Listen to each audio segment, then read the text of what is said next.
무에는 우리 몸에 좋은 영양소가 많아 건강에 보약이 됩니다. 우리 식탁에 빠지지 않는 깍두기, 나박김치, 무말랭이, 치킨무, 단무지 등등 정말 여러 형태로 무를 많이 드시고 계시잖아요. 인기 있는 요리 중 하나가 바로 무나물이죠. 무나물 만들 때 보통 어떻게 하시나요? 들기름에 채로 썬 무를 넣고 달달 볶아서 그리고 소금으로 간을 하고 깨소금을 넣어서 드시잖아요. 그런데 이 기름을 넣지 않고 무나물 볶는 방법 알려드릴게요. 그리고 바로 들기름을 언제 넣어야 되는지도 알려드리겠습니다. 먼저 물을 약간 두껍게 채를 썰어 주시고요. 여기에 비장의 재료 하나 더 넣어 줍니다. 그것은 바로 양파예요. 양파도 채를 썰어서 무와 함께 담아 주시고요. 양파를 하나 넣게 되면 무의 해독작용이 배가 되고 단맛도 좋아지게 됩니다. 이렇게 무와 양파를 담은 통에 소금으로 약 1시간 정도를 절여주세요. 다 절여지면 무가 이렇게 흐물흐물하게 되고 무와 양파에서 수분이 많이 빠져나와 있을 거예요. 이 수분도 다 버리지 말고 사용합니다. 냄비에 절여진 무와 양파를 넣고 들기름 대신에 물을 한 컵 넣어줍니다.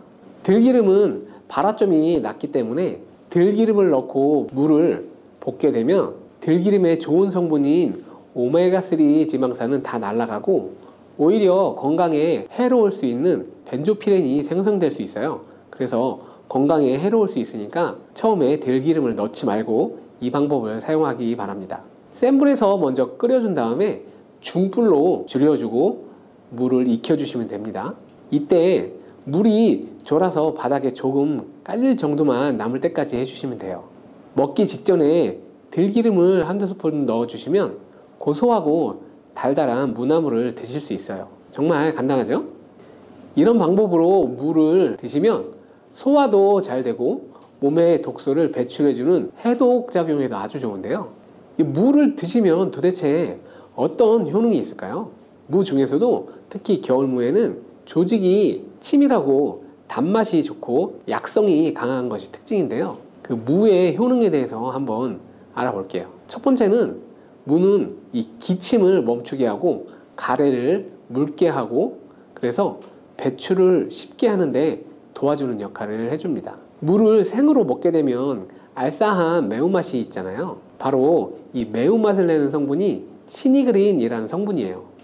시니그린의 효능이 바로 이 호흡기의 점막을 자극해서 점액의 분비를 촉진해 주는 것인데요. 이렇게 점맥이 나와 호흡기에 붙어 있는 가래를 묽게 만들어서 쉽게 배출할 수 있도록 도와주는 것이죠. 호흡기 외벽을 보호해서 각종 세균, 바이러스 등이 쉽게 침투하지 못하도록 보호해주는 효능이 있습니다. 병원에서 처방받은 감기약과는 달리 무는 기관지가 본연의 역할을 잘 할 수 있도록 회복시켜주고 유지시켜준다는 좋은 점이 있는 것이죠. 이런 효능으로 인해서 가래, 기침 등이 감기로부터 우리 몸을 보호하고 회복시킬 수 있는 것입니다. 특히 기침, 가래, 호흡기에 도움이 되도록 무를 먹는 방법을 한 가지 알려드릴게요. 그것은 무를 주스로 만들어 드시면 되는데요. 무와 배를 함께 사용하시면 됩니다. 감기에 걸릴 때 배숙을 만들어서 드시기도 하잖아요. 배에도 염증을 가라앉히고 기침을 멎게 하는 그런 효능이 있는데요.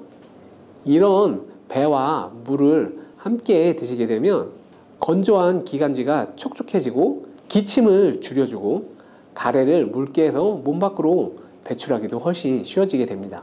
무와 배에는 열을 내리는 효능이 있어서 기관지염, 편도선염, 그리고 후두염 등에서 오는 열감을 완화시키는 데에도 도움을 줄 수 있어요. 만드는 방법은 무와 배를 1대1 비율로 함께 믹서기에 넣고 갈아주시면 되는데요. 한 가지 주의할 점은 무에는 초록색 부분과 흰색 부분이 있잖아요. 흰색 부분에는 매운맛이 좀 더 강하고 초록색 부분은 단맛이 조금 더 좋기 때문에 주스를 만드실 때는 초록색 부분을 사용하시는 것을 추천을 드립니다. 그리고 무와 배의 껍질도 꼭 함께 갈아주시기 바랍니다. 이 속살보다는 껍질에 더 많은 플라보노이드 성분이 함유되어 있기 때문이에요. 배는 C만 제거하고 믹서기에 넣어 갈아주시고 그대로 마셔도 되는데요. 그대로 할 때 너무 걸쭉하게 돼서 마시기 힘든 분들은 면포에 걸러서 드셔도 괜찮습니다. 두 번째 무의 효능은 바로 이 소화에 좋다는 것인데요. 천연소화제 하면 떠오르는 것이 바로 무입니다. 무에는 전분을 분해하는 아밀라제와 디아스타제가 풍부하고 단백질을 분해하는 요소인 프로테아제도 함유되어 있어서 고기를 드실 때 무가 정말 좋은 음식이 되는 것이죠. 김장을 하고 나면 그 돼지고기를 삶아 수육을 만들고 김장하고 남은 그 무로 양념을 더해서 무김치를 만들어 수육과 함께 많이들 드시잖아요. 이렇게 드시는 것이 무의 단백질 소화 요소인 프로테아제 덕분에 정말 좋은 음식에 궁합이 되는 것이죠. 또한 무에는 탄수화물을 분해하는 디아스타제라는 효소가 풍부한데요. 우리나라 주식이 바로 이 쌀이잖아요. 쌀밥을 드실 때 무로 만든 반찬을 드시는 것도 좋은 방법이 되는 것이죠. 나이가 들면서 몸에서 나오는 소화 효소들이 줄어들게 되는데요. 나이가 들수록 무로 만든 반찬을 많이 드시는 것이 좋겠습니다. 단 무에 함유된 효소는 열에 약하기 때문에 무에 있는 그 소화 효소를 섭취하려면 열을 가하지 않은 생으로 드시는 것을 권장합니다. 동치미나 깍두기가 정말 안성맞춤이 되겠죠. 그리고 무에는 지방의 분해를 돕는 효소인 에스테라제가 풍부한데요. 치킨을 배달시키면 치킨무가 꼭 함께 오잖아요. 바로 지방이 많은 치킨을 드실 때 무를 함께 드시면 입안이 깔끔해지기도 하고 소화도 잘 되도록 돕는 것이죠. 세 번째 무의 효능은 바로 혈관 건강에 좋다는 것이에요. 무에는 식이섬유가 풍부하여서 장 건강에 도움을 줄 뿐만 아니라 혈관 건강에도 도움을 주는데요. 바로 이 식이섬유가 체내의 콜레스테롤을 흡착하여 체외로 배출시켜 줌으로써 혈관 내의 노폐물을 제거하고 혈액순환을 원활하게 도와주는 것이죠. 또한 비타민C도 풍부하게 함유되어 있는데요. 무의 비타민C는 항산화 작용이 뛰어나 혈관 내의 활성산소를 제거하고 혈관벽을 튼튼하게 하는 데 도움을 주게 됩니다. 그리고 무에는 칼륨도 함유되어 있는데 칼륨의 대표적인 효능이 바로 이 나트륨을 배출하는 것인데요. 혈관 내의 나트륨은 혈압 상승과 관련되어 있는데 무를 섭취함으로써 혈관 내의 나트륨을 몸 밖으로 배출시켜서 혈압을 낮춰 심혈관 질환을 예방하는 데 도움을 줄 수 있는 것입니다. 그리고 엽산 또한 무에 풍부하게 함유되어 있는데 이 엽산이 혈관의 염증을 억제하고 혈전 생성을 막아주는 역할을 합니다. 이만하면 무가 혈관 건강에 특효약이나 다름없죠. 네 번째 무의 효능은 바로 해독작용이에요. 무에는 베타인이라는 성분이 풍부한데요. 이 베타인이 간의 해독작용을 도와주고 소변으로 독성을 배출하게 해주는 기능이 있습니다. 그리고 무에는 식물성 유황성분이 함유되어 있는데 이 식물성 유황성분은 미세먼지로부터 오염된 중금속이 우리 몸에 들어올 때 여러 독성들을 해독해주는 효능이 있습니다. 또한 무에 함유된 글루코시넬레이트는 담배의 니코틴을 해독하는 효능이 있습니다. 역사 기록에 보면 담배를 좋아했던 정조대왕이 담배로 인한 몸의 독을 제거하기 위해 물을 많이 섭취했다는 기록이 있습니다. 그리고 이 글루코시넬레이트는 항암작용을 가진 성분으로서 특히 유방암과 폐암의 세포 증식을 억제하는 것으로 알려져 있습니다. 해독작용을 넘어 항암작용까지 하는 무, 정말 대단하지 않나요? 다섯 번째 무의 효능은 바로 골다공증 예방에 좋다는 것이에요. 무에 들어있는 칼슘의 함량이 높기 때문인데요. 무 100g에는 20mg 정도 함유되어 있습니다. 이 무에 칼슘을 섭취하는 아주 좋은 방법이 있는데요. 바로 무말랭이를 만들어서 드시는 것입니다. 무를 말리면 수분은 날아가고 무의 성분들이 응축이 되게 되는데요. 무말랭이 100g에 함유된 칼슘의 함량은 무려 310mg이나 됩니다. 나이가 들면서 뼈에서 칼슘이 빠져나가 골밀도가 점점 낮아지고 골다공증이 발병하는 경우가 많은데요. 골다공증은 나이 드신 분들에게 특히 위험한 병입니다. 왜냐하면 나이 드신 분들에게 골반 골절이 생기게 되면 65세 이상은 30%가 1년 내에 사망하고 80세 이상은 50%가 2개월 내에 사망을 할 수 있기 때문입니다. 중년 이후 뼈에 대한 관리는 매우 중요한 것이죠. 하루 칼슘의 권장 섭취량은 1000mg인데요. 무말랭이 400g 정도 드시면 하루 칼슘 섭취량을 충분히 섭취하게 되는 것이죠. 칼슘을 섭취할 때 중요한 요소 중 하나는 먹는 것뿐만 아니라 몸의 흡수가 잘 되어야 되는데요. 칼슘은 몸에 잘 흡수되지 않는 성분이기 때문에 흡수를 위해 필요한 물질들이 있는데 그 중에 하나가 바로 비타민 D입니다. 그리고 바로 이 무말랭이에 비타민 D가 풍부하게 함유되어 있다는 것이죠. 무말랭이가 골다공증 예방에 정말 좋은 이유가 바로 이것이죠. 이 무말랭이를 먹는 좋은 방법이 있는데요. 바로 무말랭이 차로 만들어 드시는 것이죠. 무말랭이를 기름에 두르지 않은 팬에 볶아주면 갈색으로 변하게 되는데요. 이렇게 볶아진 무말랭이를 차로 우려서 마시면 되는 것입니다. 무말랭이에 열을 가해 갈색으로 변할 때 더 많은 항산화 물질들이 생성이 되게 됩니다. 이렇게 생긴 항산화 물질들이 몸 안의 염증과 활성산소를 제거하여 주는데요. 활성산소는 뼈와 관절에도 염증을 일으키기 때문에 뼈 건강을 위해서도 이런 염증을 치료해주는 것이 아주 중요합니다. 6번째 무의 효능은 정말 중요한데요. 바로 당뇨를 예방하는 데 도움을 준다는 것입니다.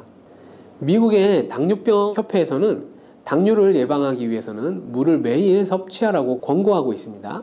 탄수화물을 섭취하게 되면 탄수화물이 이 당으로 변하여서 혈당 지수가 올라가게 되는데 이렇게 혈당 지수를 올라가는 데 관여하는 호르몬이 글루카곤입니다. 물을 섭취하게 되면 이 글루카곤의 기능을 억제하게 되는데요. 혈당을 올리는 글루카곤의 효능이 제한되어 혈당 조절에 도움을 줄 수 있는 것이죠. 무에는 이렇게나 많은 효능이 있습니다. 그리고 함께 드시면 무의 효능을 극대화할 수 있는 그런 음식이 있습니다. 첫 번째가 바로 꿀입니다. 무에는 이소티오시아나이트라는 성분이 있는데요. 이 성분은 매운맛을 내며 혈액순환을 원활하게 하여 신진대사를 활성화시켜주는 효능이 있어요.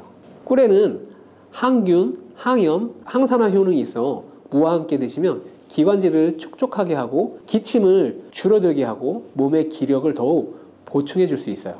무와 함께 드실 때 좋은 음식 두 번째는 바로 생강입니다. 생강에는 진저롤과 쇼가올 성분이 함유되어 있어 몸 안에 찬 기운을 밖으로 배출하고 몸을 따뜻하게 해주는 효능이 있습니다. 몸을 따뜻하게 하면 몸의 면역력이 더욱 좋아질 수 있는데요. 또한 생강은 심혈관을 건강하게 해주는데 생강을 섭취하게 되면 콜레스테롤 수치가 낮아지고 혈액순환을 원활하게 해주어서 혈관 건강에 도움을 줄 수 있는 것이죠. 이렇게 좋은 무도 드실 때 주의하셔야 하는 분들이 있는데요. 바로 갑상선 질환이 있는 분들입니다. 왜냐하면 무에는 고이트로제는이라는 성분이 있기 때문인데요. 이 성분이 요오드의 체내 흡수를 억제하고 갑상선 호르몬 생성을 방해하기 때문입니다. 그래서 갑상선 기능 저하증이 있는 분들이 이 고이트로젠을 과하게 섭취하게 되면 증상을 악화시킬 수가 있습니다. 다만 체내에 요오드가 풍부한 상태라면 이 효과는 미미하므로 평소에 요오드가 풍부한 해조류를 많이 드시는 게 좋습니다. 그리고 이 고이트로젠은 열을 가하면 일반적으로 그 효과가 약해지게 됩니다. 따라서 갑상선 기능 저하증이 있는 분들은 물을 드실 때 절대 생으로 드시지 마시고 열에 익혀서 드시길 추천합니다. 뿌리, 줄기, 이파리까지 버릴 것 없는 대파는 정말 다양한 조리법도 있는데요. 피를 맑게 하고 내장 지방을 없애주며 장 건강에도 좋은 풍부한 영양소들도 함유하고 있어 반드시 먹어야 하는 채소 중 하나입니다. 이런 대파도 함께 먹으면 보약이 되는 음식이 있고 또 독이 될 수 있는 음식도 있습니다. 그리고 먹는 방법에 따라 효능도 다르다고 하니 다양한 방법으로 드시는 것을 추천해 드립니다. 그럼 지금부터 대파의 효능과 함께 먹으면 보약이 되는 음식 3가지 그리고 독이 되는 음식 2가지까지 알려드리겠습니다. 그리고 대파의 특급 레시피 4가지와 대파 보관법까지 대파에 대한 모든 것 바로 알려드릴게요. 우리나라에서는 통일신라 시대부터 재배를 했다고 알려져 있는데요. 그만큼 오랫동안 재배하고 식탁에 올라온 채소입니다. 대파 특유의 향이 다른 식재료의 잡내를 제거하는데 탁월한 효과가 있어 생선이나 고기류의 냄새를 제거하는 향신료로도 많이 사용되고 있죠. 뿐만 아니라 물에 넣고 끓이게 되면 감칠맛이 좋아져 다양한 육수와 채소를 만드는 데에도 빠지지 않고 들어가는 재료이기도 합니다. 이런 대파의 첫 번째 효능이 바로 내장 지방을 싹 빼준다는 것입니다. 대파에는 특이한 향과 알싸한 맛을 나게 하는 성분이 있는데요. 이 성분이 바로 황화알릴이라는 성분입니다. 이 황화알릴은 대파에 열을 가해 굽게 되면 프로필 메르캅탄이라는 성분과 아조엔이라는 성분으로 변하게 되는데요. 대파를 구울 때 매운맛을 내는 성분은 휘발되어 없어지고 단맛이 나는 성분이 생성되는데 그 성분이 바로 프로필 메르캅탄입니다. 이 프로필 메르캅탄의 단맛 강도가 설탕 단맛의 강도보다 무려 50배나 강해 대파의 단맛이 좋아지는 것인데요. 정말 놀랍지 않나요? 그런데 단맛하면 당뇨가 있는 분들이 혈당이 많이 오를까봐 걱정되지 않으신가요? 이 성분은 설탕과는 달리 혈당을 오르게 하지 않아 당뇨가 있는 분들도 전혀 부담 없이 드실 수 있는 단맛입니다.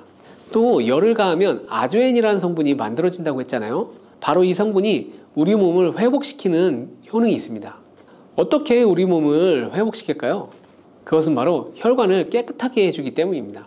아조엔의 별명이 바로 혈관 청소부인데요. 혈관의 나쁜 콜레스테롤을 제거하고 혈액이 뭉치는 혈전 생성을 방지해 줍니다.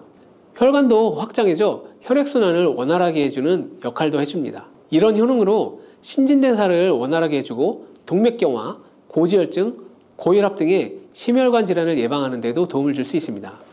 뿐만 아니라 내방지방을 분해해 몸 밖으로 배출시켜주는 효능이 있어 건강뿐 아니라 다이어트에까지 도움을 주는데요. 최근에는 다이어트 식품으로도 많이 활용되고 있습니다. 그리고 대파의 녹색 부분에는 베타카로틴이 풍부한데요.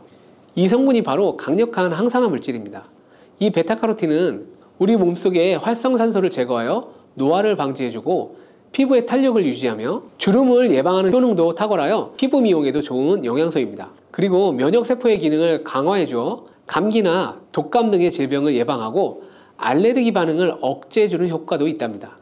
또한 베타카로틴은 눈의 피로도 해소해주는데요.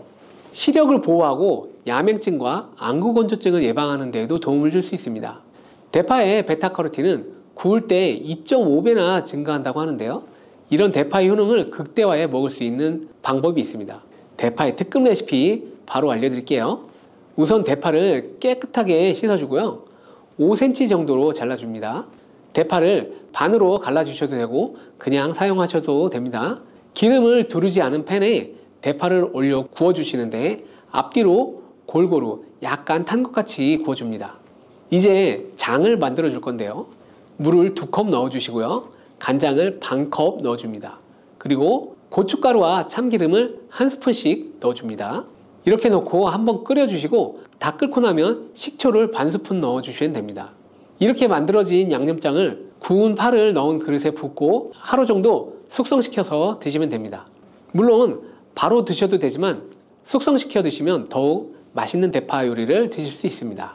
그리고 대파에서 대파의 뿌리는 특히 채소와 육수를 만들 때 많이 사용하는데요. 대파의 뿌리에는 알리신이라는 성분이 풍부하게 함유되어 있습니다. 이 알리신은 우리 몸을 따뜻하게 열을 올려주는 역할을 하고 혈액순환을 원활하게 해주어 신경을 안정화시켜 주기도 하는데요. 이렇게 신경을 안정화시켜주는 효능으로 불면증도 완화해 주어 잘 때 머리맡에 두고 주무시는 분들도 계십니다. 그리고 알리신은 몸에 열을 내주는 효능으로 기침 감기와 가래를 완화시켜 주는 데에도 도움을 주며 항균, 항암 효과도 있어 각종 바이러스와 암세포 등을 억제해 주어 암을 예방하는 데에도 탁월한 효능을 발휘합니다. 알리신은 지방을 분해하고 배출해 주어 다이어트에도 도움을 준다고 알려져 있는데요. 대파의 뿌리 부분에는 폴리페놀 성분이 많이 함유하고 있어 심혈관 질환 예방에 탁월한 효능이 있습니다. 식이섬유도 풍부하여 장운동을 활성화하고 배변 활동을 도와 변비를 예방하고 숙변을 제거하는 효능도 있고요. 이런 대파 뿌리를 채소나 육수 만드실 때 말고는 특별히 많이 사용하지 않는데요.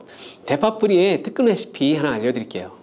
그것은 바로 대파 뿌리 생강차입니다. 대파 뿌리와 생강을 함께 끓여 차로 드시게 되면 기관지나 폐와 같은 호흡기의 염증을 제거해주고 무릎과 같은 관절의 염증도 제거해주어 관절 통증을 완화시켜 줄 수 있습니다. 생강에는 진저롤, 쇼가올, 페놀 화합물 등 다량의 항염증 성분들이 함유되어 있어 우리 몸의 염증을 제거하는 데 탁월한 효능을 갖고 있습니다. 생강은 약재로서 오랫동안 사용되어 왔는데요.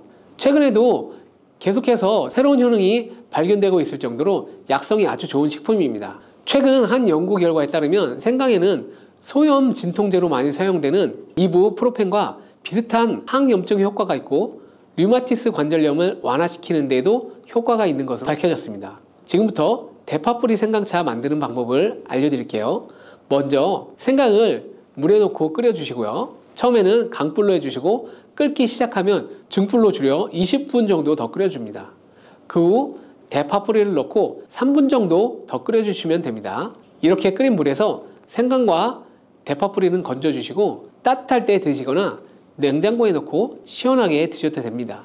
이렇게 대파 뿌리와 생강을 함께 끓여 차로 드시면 효과를 극대화할 수 있는데요. 다만 평소에 소화가 잘 안 되시고 위가 약하신 분들은 이렇게 끓인 대파 뿌리 생강차에 물을 섞어 연하게 드시는 것을 추천해 드립니다.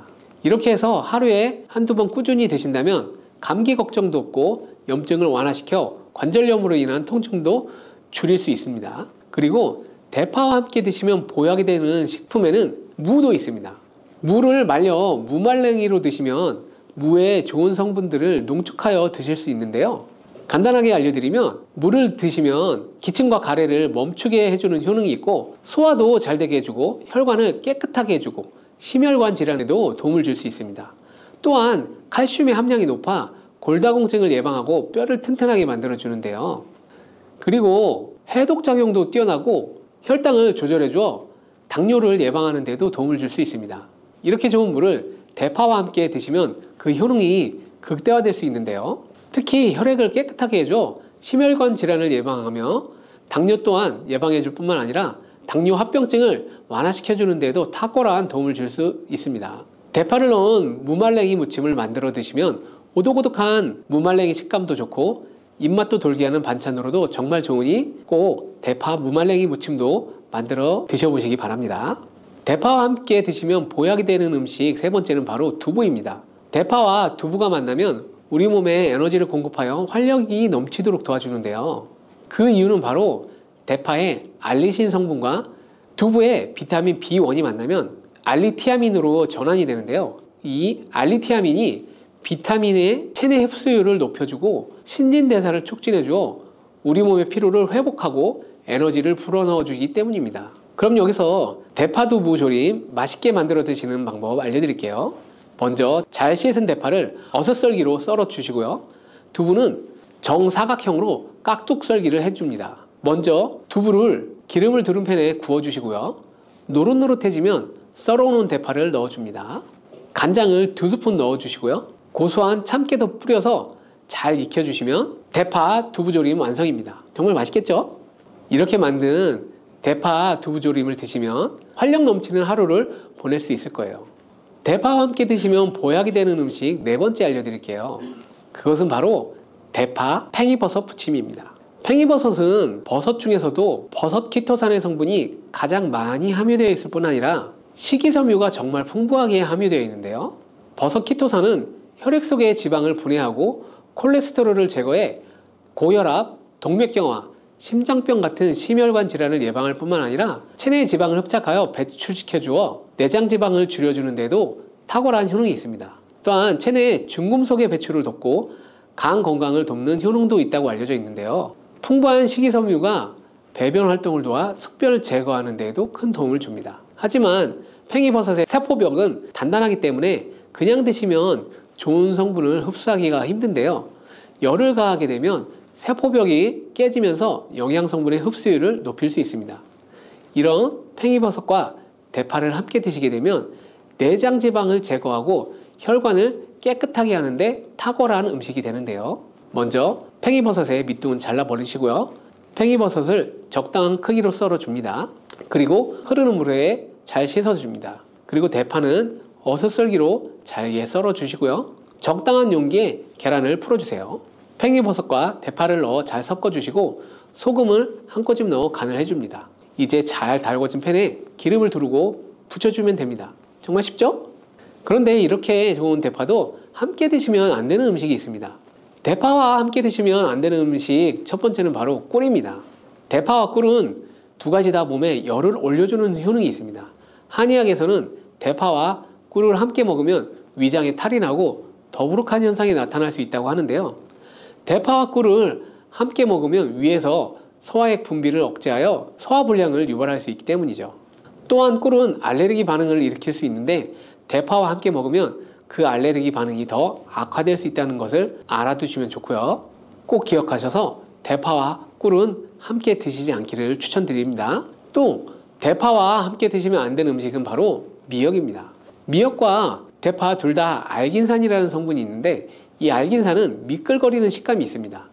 함께 드시게 되면 식감이 안 좋은 이유도 있지만 식감보다도 더 중요한 이유가 있습니다. 그것은 바로 파에는 인과 유황 성분이 있기 때문인데요. 미역과 대파를 함께 드시게 되면 대파의 인과 유황 성분이 미역에 함유된 칼슘의 흡수를 방해하게 됩니다. 미역에는 칼슘 함량이 높아 골다공증 예방에 좋은 효능이 있는데 이 효과를 떨어뜨리게 되는 것이고요. 미역국을 끓일 때 대파로 채소를 내어 시원한 미역국을 끓여 드시는 분들이 계신데 절대 미역국을 끓일 때 대파는 사용하지 않으셔야 합니다. 다음으로는 대파 보관하는 방법을 알려드릴게요. 대파를 한 단 사면 양이 많아 한 번에 드시지 못하는 경우가 많은데요. 대파를 보관하실 때는 씻지 않고 흙이 묻은 채 보관하는 것이 좋지만 사용하기 불편하기 때문에 씻어서 보관하는 방법 알려드릴게요.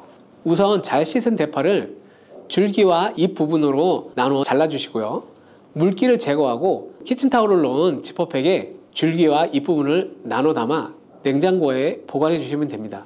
이렇게 하시면 2에서 3주 정도는 보관이 가능하고요. 더 장기간 보관하시려면 냉동을 하시면 되는데 냉동 보관하시려면 대파를 사용하기 원하는 크기대로 잘라 지퍼백에 넣어 냉동 보관하시면 됩니다. 이렇게 하시면 냉동된 대파를 꺼내서 요리하실 때 바로 사용하실 수 있을 겁니다. 들기름, 들깨 하면 무엇이 생각나나요? 들기름에 미역하고 같이 달달달 볶아서 미역국을 끓여 드시면 정말 맛있죠. 건강에 좋다고 알려진 이 들기름과 들깨를 잘못 먹게 되면 암에 걸릴 수도 있고 혈관 건강에 안 좋은 영향을 줘서 치매를 유발할 수도 있다는 사실 알고 계셨나요? 나이가 들면서 산책하기도 힘들고 관절이 쑤시고 무릎 통증 때문에 힘들지 않으신가요? 들깨의 첫 번째 효능이 바로 관절염에 좋다는 것입니다. 무릎이나 관절 통증 때문에 병원에서 진통제를 처방받으시잖아요. 이때 처방받는 진통소염제의 역할은 몸속에 프로스타글란딘이라는 물질의 생성을 억제하여서 이 통증을 막아주는 것인데요.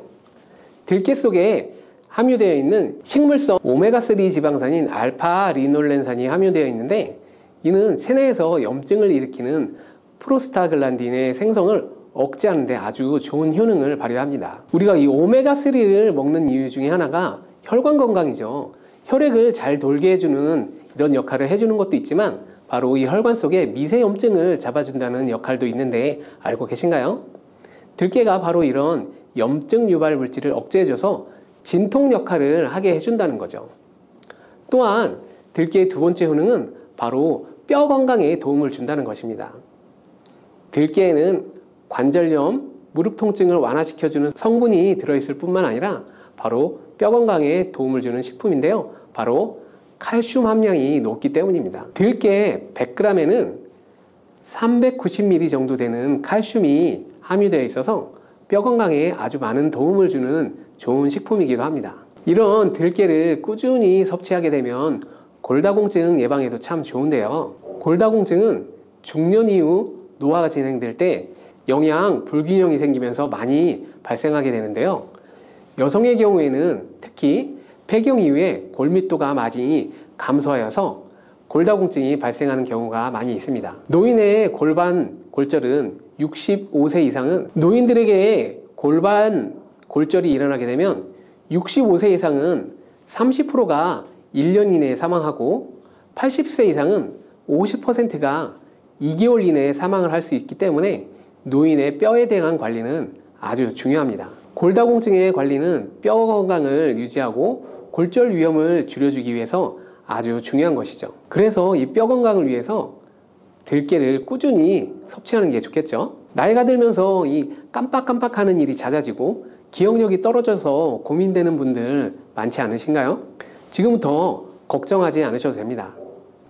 세 번째 들깨 효능이 바로 뇌 건강, 뇌신경을 튼튼하게 해주고 기억력을 높여주고 치매를 예방하는 데 도움을 준다는 것입니다. 이렇게 많은 효능이 있는 이유는 들깨에 바로 아까 말씀드린 오메가3가 풍부하게 함유되어 있기 때문이죠. 오메가3는 등푸른 생선에 많이 들어있다는 사실 알고 계시잖아요. 그것은 동물성 오메가3고요. 식물성 오메가3인 알파리놀렌산이 들깨에 많이 함유되어 있는데요. 들깨에 함유된 지방산 중에서 바로 60%가 알파리놀렌산입니다. 이 알파리놀렌산은 뇌신경 보호에 탁월한 효과가 있는데요.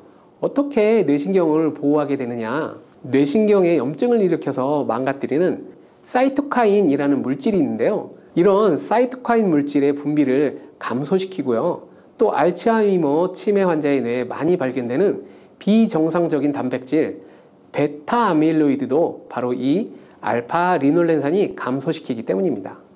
참치에 많이 함유되어 있다는 DHA 들어보셨나요? DHA가 바로 대표적인 뇌기능 강화 물질인데요.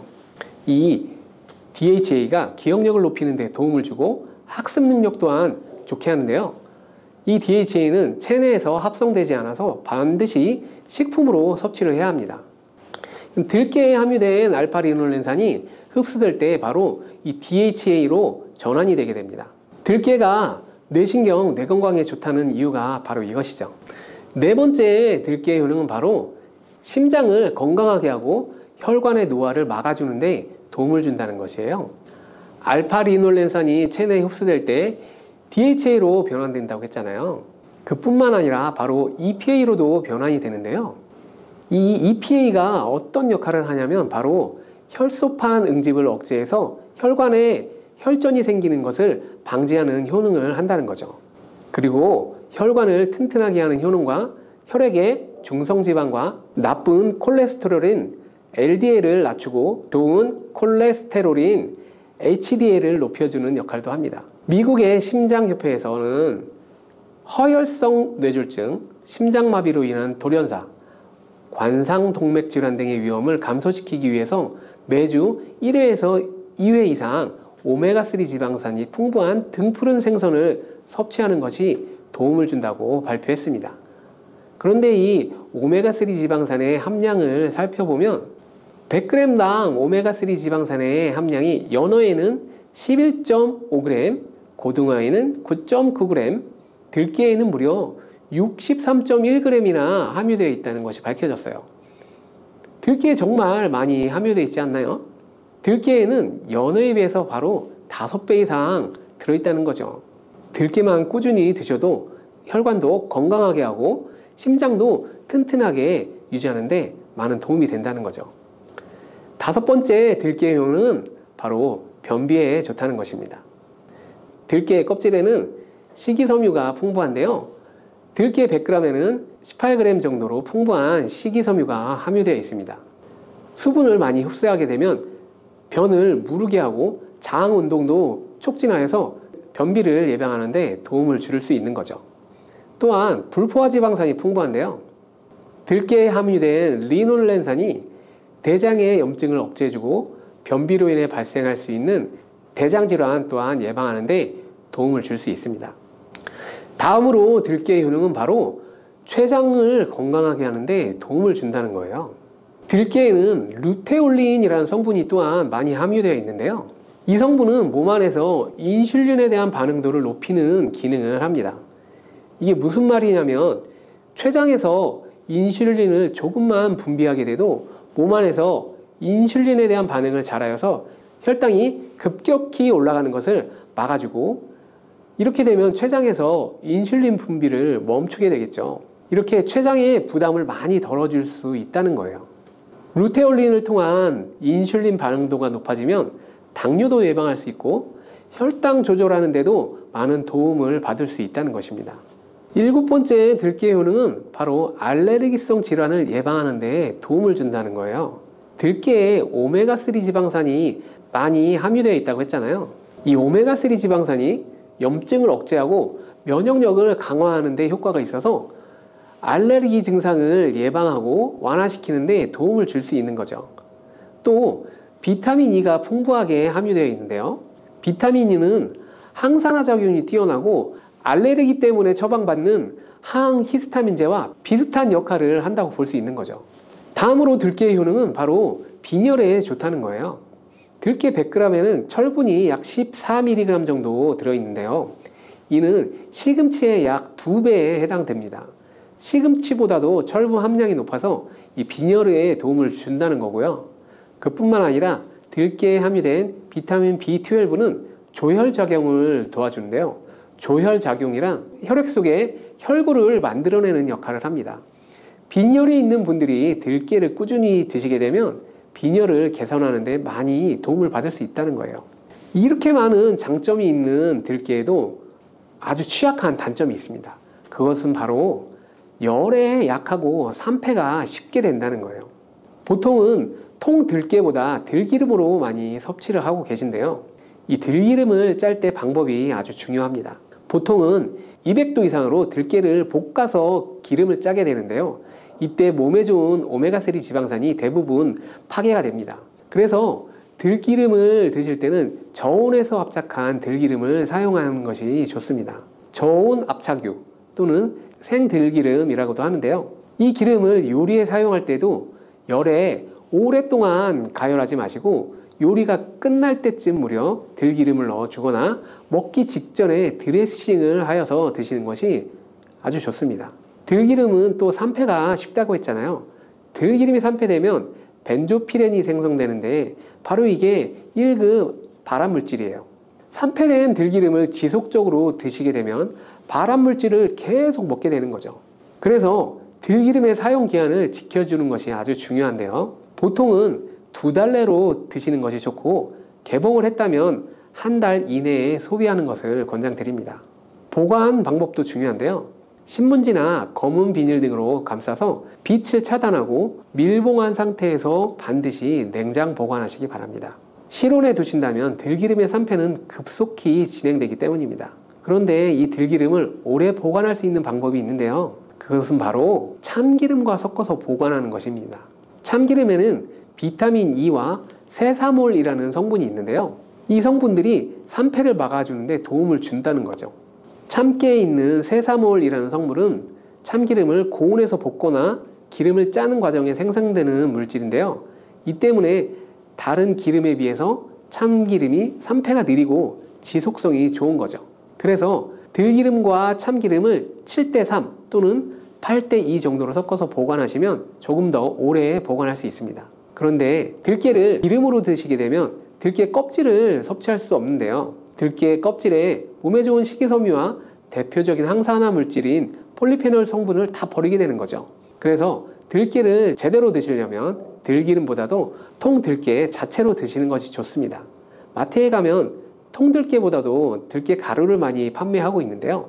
들깨 가루는 산패가 빨리 진행되기 때문에 통들깨를 찾아서 구매하시기 바랍니다.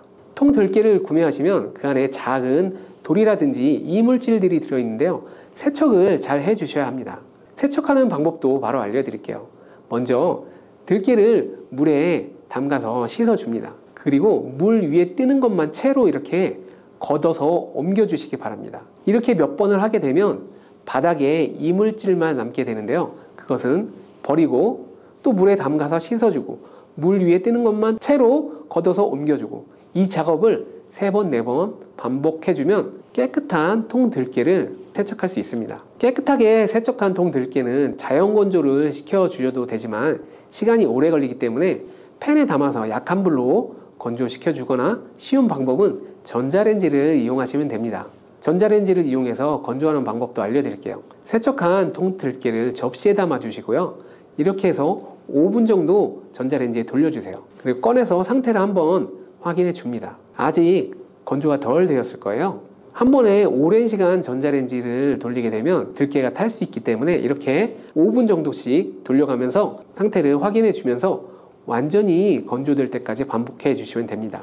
완전히 건조된 통들깨는 그냥 스푼으로 떠서 한 스푼씩 이렇게 드셔도 됩니다. 먹을 만큼 믹서기에 갈아서 음식에 넣어 드셔도 좋고 통들깨 자체로 음식에 넣어 드셔도 됩니다. 밥할 때 한 스푼 넣어서 같이 밥을 해도 아주 좋은 방법입니다. 이렇게 하면 들깨를 산패되지 않은 상태로 신선하고 건강하게 드실 수 있습니다. 블루베리는 세계 10대 건강식품에 들어갈 만큼 우리 몸을 건강하게 하는 데 도움이 되는 과일입니다. 최근 10년간 소비량이 가장 많이 늘어난 과일이기도 한데요. 특히 50대 이상에서 급속도로 섭취량이 늘어나고 있습니다. 이렇게 섭취량이 급속도로 올라가고 있는 이유는 블루베리가 먹기에도 편하고 건강에도 좋다고 알려지고 있기 때문인데요. 냉동 블루베리의 판매량도 함께 증가하고 있습니다. 냉동 블루베리를 씻지 않고 그냥 드시는 분들이 많아지고 있는데요. 누구는 그냥 먹어도 된다. 어떤 사람은 반드시 씻어서 먹어야 된다. 의견이 분분합니다. 영상을 통해 블루베리를 먹는 방법과 블루베리의 효능, 함께 먹으면 안 되는 음식과 함께 먹으면 좋은 음식까지 블루베리에 대한 모든 것 알려드릴게요. 먼저 냉동 블루베리 씻어도 되느냐, 그냥 먹어도 되느냐 완벽하게 정리해 드리겠습니다. 결론부터 말하자면 씻어서 드시는 것이 안전하다입니다. 먼저 냉동 블루베리를 구입하셨다면 식품의 유형을 확인하시기 바랍니다. 식품의 유형에 과체 가공품이라고 적혀 있다면 씻어서 냉동한 블루베리이기 때문에 그냥 드셔도 되긴 합니다. 그런데 식품 유형에 농산물이라고 표기되어 있다면 이것은 씻지 않고 냉동되어 유통된 블루베리이기 때문에 반드시 씻어서 드시는 것이 좋습니다. 그런데 간혹 식품의 유형이 표기되어 있지 않은 제품들도 있는데요. 이런 제품도 씻어서 드시는 것이 좋겠죠. 2022년 한국소비자연맹에서 현재 시중에서 판매되고 있는 냉동과일 블루베리, 망고, 딸기 등의 제품을 선정하여 안정성 평가를 했는데요. 과체 가공품 같은 세척과일 제품에서 미생물, 잔류농약, 곰팡이, 독소 등의 검사에서 규격 기준에는 적합하긴 했지만 미생물과 잔류농약이 검출된 제품들이 있었습니다. 이 자료를 바탕으로 한다면 냉동 블루베리 제품도 이미 씻어서 유통이 되고 있다고 할지라도 한번 씻어서 드시는 것이 좋겠습니다. 블루베리를 씻는 방법은 흐르는 물에 30초 정도만 씻어주면 되는데요. 깨끗이 씻는다고 블루베리를 물에 오래 담가두거나 흐르는 물에서도 오래 씻으면 안 됩니다. 블루베리에 함유된 안토시아닌 성분은 수용성 성분이기 때문에 영양소가 다 빠져나가 버릴 수 있기 때문입니다. 잔류 농약 또한 수용성이기 때문에 흐르는 물에 30초 정도만 씻어도 충분하니 걱정하지 말고 드셔도 됩니다. 블루베리는 특별히 생과일보다 냉동 블루베리가 안토시아닌의 함량이 높아집니다. 시드니의 뉴사우스 웨일스 대학의 연구진이 블루베리의 건조, 냉장, 냉동했을 때의 핵심 영양소가 어떻게 변화되는지 실험을 했는데요. 안토시아닌의 함량이 블루베리 1g당 생과일 때 7.2mg이었는데 냉장 보관하여 2주가 지났을 때 5.7mg으로 줄었고 건조했을 때는 4.3mg으로 더욱 줄었습니다.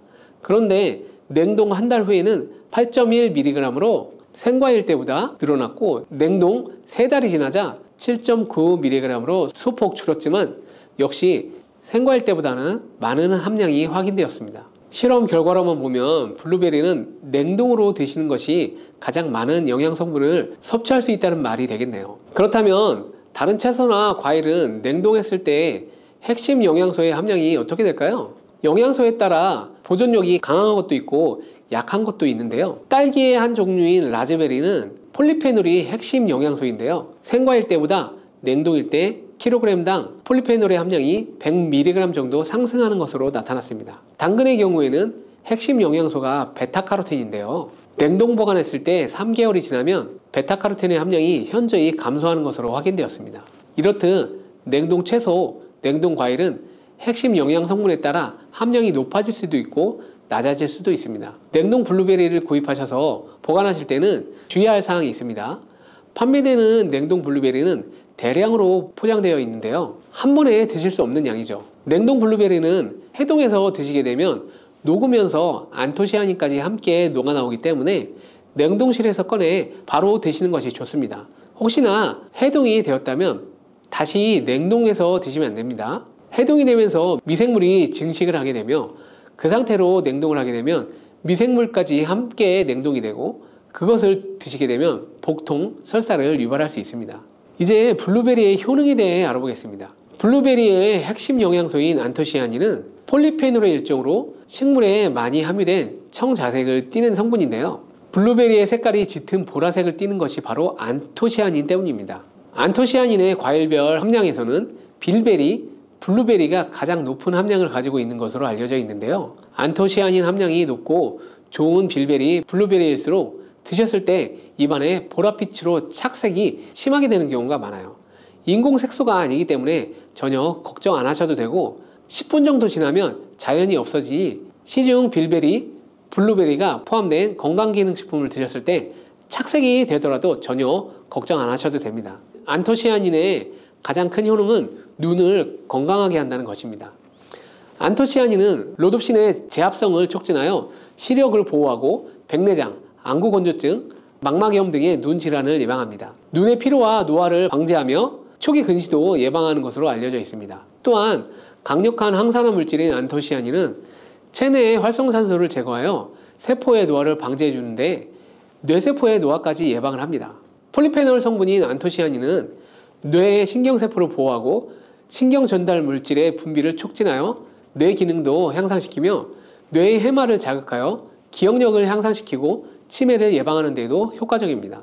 테로스틸벤 성분이 뇌의 신경 전달 물질인 도파민과 노르에피네프린의 분비를 촉진하여 집중력을 향상시키는 데에도 도움을 주는 것으로 알려져 있습니다. 간단히 말하자면 블루베리를 꾸준히 섭취하면 기억력, 집중력을 향상시키고 치매를 예방하는 데도 조금이나마 도움을 줄 수 있다는 것이죠. 또한 활성산소를 제거하는 안토시아닌은 피부 미용에도 좋은 효능을 발휘하는데요.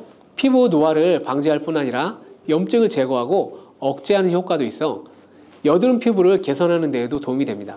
또한 비타민과 미네랄이 풍부하여 피부를 건강하게 유지하고 풍부한 안토시아닌과 비타민C는 피부의 수분을 유지하는 데 도움을 주어 주름을 예방하고 피부톤을 밝게 하는 데에도 도움을 줍니다. 그리고 풍부한 식이섬유는 장의 운동을 촉진시켜주고 장내의 노폐물을 흡착하고 배출시켜 피부 트러블을 개선하는 효과도 있습니다. 나이가 들면서 머리숱도 많이 줄어들게 되어 탈모를 걱정하는 분들도 늘어나는데요. 블루베리는 탈모 예방에도 효과적입니다. 블루베리의 안토시아닌은 튼튼한 모발이 자라날 수 있도록 모낭세포를 자극해주고 두피세포의 노화를 예방하여 탈모를 예방하게 되는 것이죠. 또한 블루베리에 함유된 비타민C는 머리카락 조직 형성에 필수적인 성분이고 콜라겐 생성을 촉진하여 모발을 강화하고 두피 건강을 증진하는 데도 도움이 됩니다. 항산화 성분인 안토시아닌은 머리카락 세포를 손상시키는 자유라디칼을 제거하고 머리카락 손상을 예방하는 데도 도움이 되어 탈모를 예방하는 것입니다. 블루베리는 당뇨의 위험이 있는 분들에게도 도움이 되는데요. 블루베리는 혈당 수치를 낮춰주고 당분을 에너지원으로 사용하는 신진대사의 과정을 촉진해주는 효능이 있습니다. 미국의 당뇨병 협회는 블루베리를 당뇨병 슈퍼푸드라고 부르며 블루베리를 꾸준히 섭취하면 인슐린 감수성을 향상시키고 혈당을 낮추는 데 도움이 된다고 발표했습니다. 블루베리에 대한 연구를 진행했는데요. 하루에 150g의 블루베리를 섭취한 실험군은 혈당 스파이크의 발생이 낮아졌고 인슐린 수치 또한 낮아진 것으로 확인되었다고 발표했습니다. 블루베리에 함유된 안토시아닌 뿐만 아니라 칼륨, 비타민 B6는 심장 건강을 지키는 데 도움을 주는데요. 이 성분들은 체내 콜레스테롤과 혈액의 지방을 감소시켜 혈액순환을 원활하게 해줍니다. 이런 효능으로 심장마비나 협심증을 일으키는 죽상동맥경화증을 예방하는 데 도움을 주게 됩니다.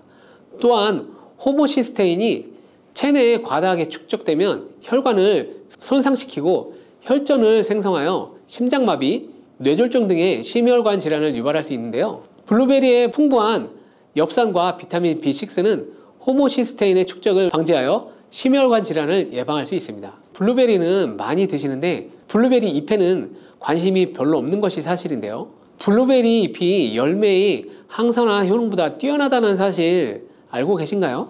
블루베리 잎은 열매보다 안토시아닌 함량이 높고 또한 폴리페놀의 일종인 클로로겐산의 함량도 높아 열매보다 항산화 효과가 20-30배 높은 것으로 알려져 있습니다. 놀랍지 않나요? 이러한 블루베리 잎은 차로 우려서 드시면 되는데요. 물 1리터에 잎 4g을 넣고 10분 정도 끓인 후에 식혀서 드시면 됩니다. 블루베리가 새콤달콤한 맛이 난다면 블루베리 잎차는 구수한 맛이 나는 것이 특징입니다. 이렇게 좋은 블루베리도 함께 먹으면 안 되는 음식이 있는데요. 바로 우유입니다. 깜짝 놀라지 않으셨나요? 보통 냉동 블루베리를 우유와 함께 믹서기에 갈아 주스로 많이 드시는데요. 이렇게 되면 블루베리의 영양소가 파괴된답니다. 국제의학 바이오 저널의 연구에 따르면 블루베리의 폴리페놀 성분과 우유 단백질의 친화성 때문에 블루베리와 우유를 함께 먹게 되면 블루베리의 항산화 성분이 대부분 파괴된다고 발표했습니다. 그리고 우유에 함유된 칼슘은 블루베리의 안토시아닌과 만나면 킬레이트화 되는데요. 이것은 둘이 결합하여 덩어리를 만든다는 것입니다. 이렇게 덩어리가 된 물질은 불용성 침전물로서 체내에서 녹거나 흡수되지 않고 몸 밖으로 배출되게 됩니다. 이 과정에서 체내에 머물며 소화되지 않기 때문에 위와 장에 큰 부담을 주게 됩니다. 이 때문에 블루베리와 우유를 자주 섭취하시거나 위와 장이 약하신 분들이 드실 경우 위장에 염증을 유발할 위험이 있습니다. 특히 신체 기능이 많이 떨어져 있는 나이가 많은 분들이 이렇게 드시면 위장에 안 좋을 수 있으니 주의하시기 바랍니다. 블루베리 주스를 만들어 드실 때는 우유 대신 오트밀이나 물을 첨가하여 드시는 것이 좋겠습니다. 우유가 블루베리와 맞지 않는다고 해서 요거트도 맞지 않는 것은 아닙니다. 요거트는 발효 과정을 거쳐 단백질이 쉽게 분해되기 때문에 항산화 성분의 흡수율을 높여줍니다. 요거트에 냉동 블루베리를 얹혀서 먹는 것은 블루베리를 먹는 좋은 방법이 되겠습니다. 블루베리를 드실 때 주의하셔야 할 분들도 있는데요. 블루베리에는 살리실산이라는 성분이 있는데 이것 때문에 알레르기 반응을 일으키는 분들이 있습니다. 블루베리를 드시면 입술이 붓거나 가려운 증상이 나타나고 복통과 설사의 증상이 나타난다면 즉시 블루베리 섭취를 중단하셔야 합니다. 그리고 블루베리에는 혈액을 묽게 만드는 비타민 K가 풍부하게 함유되어 있는데요. 심장질환이나 뇌혈관 질환 등으로 이미 아스피린과 같은 혈전 용해제를 복용하고 계신 분들이 블루베리를 과잉 섭취하게 되면 문제가 발생할 수 있으니 섭취를 주의하셔야 합니다. 또한 사람에 따라서 블루베리가 일시적으로 혈당을 낮추는 효과가 있기 때문에 당뇨가 있는 분들이 블루베리를 과잉 섭취할 경우 저혈당 증세도 나타날 수 있습니다. 어떤 음식이든 각자 자신의 체질에 맞게 드시는 것이 가장 좋겠습니다.